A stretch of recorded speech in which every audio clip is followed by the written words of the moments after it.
people, how they are brought in and how they work with the people who are here. Chain migration is not new to discussion. They used to use the term anchor baby, which is the same issue. It's just a different marketing term. Well, that's one's totally dealing with issue. the immediate family, and one's talking about the extended. No, family. we're talking about both aunts, involved in uncles, bringing- grandmother, yes. grandpa, you know, second Right. cousin twice removed.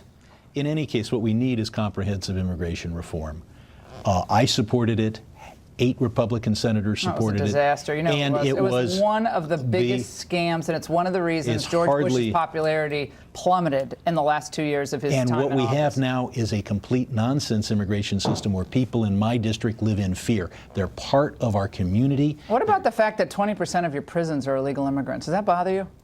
20% of California prison inmates are illegal immigrants. What a nightmare that is for your taxpayers in your state. Don't you feel any sense of obligation on that issue? I would have to check that figure out. Are you shocked that you didn't know that? That's not a figure I'm familiar with. I will have to check it. The state is a sanctuary state, correct? I'm one of the few Democrats that comes on Fox every time somebody turns to me with a figure.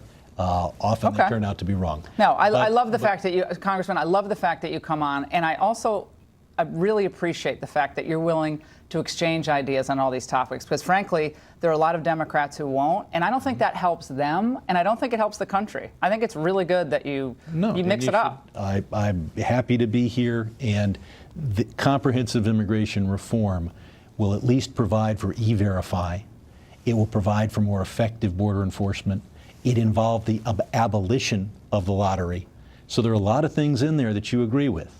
But we cannot turn to people who have made their lives in the United States at the invitation, really, of our employers, at a time when we deliberately didn't try to But the American workers are obviously the most important focus that you have as a congressman, and the American citizens, not illegal immigrants. You don't represent illegal immigrants, do you?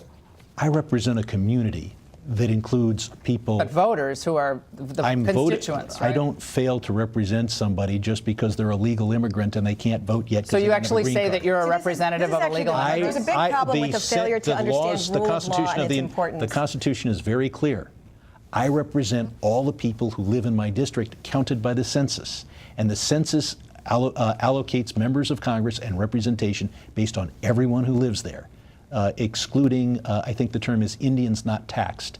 And we haven't had that since the Great West. This is why Trump won. I'm sorry. I mean, I think people just feel so hammered by the government. Like, people just like middle-class workers who are American citizens. Like, is anyone like representing me? Or are we just worried about like, the DACA kids who are 35 years old? Laws are important, and we work together as people, and we have a shared set of laws, and we need to make sure that we enforce those, and that we have, if we decide to change them or change not the enforce laws. them, just let everybody come across the border and have no border. I mean, we should just change the law and like have no border at all. And then obviously, that's not what I support. But when we had a system in the 90s that welcomed people with a wink and a nod at the request of Wall Street, you cannot then deport those people 20 years ago. It wasn't just investment bankers who wanted. There were a lot of people who wanted cheap labor, but it's great to have a great conversation.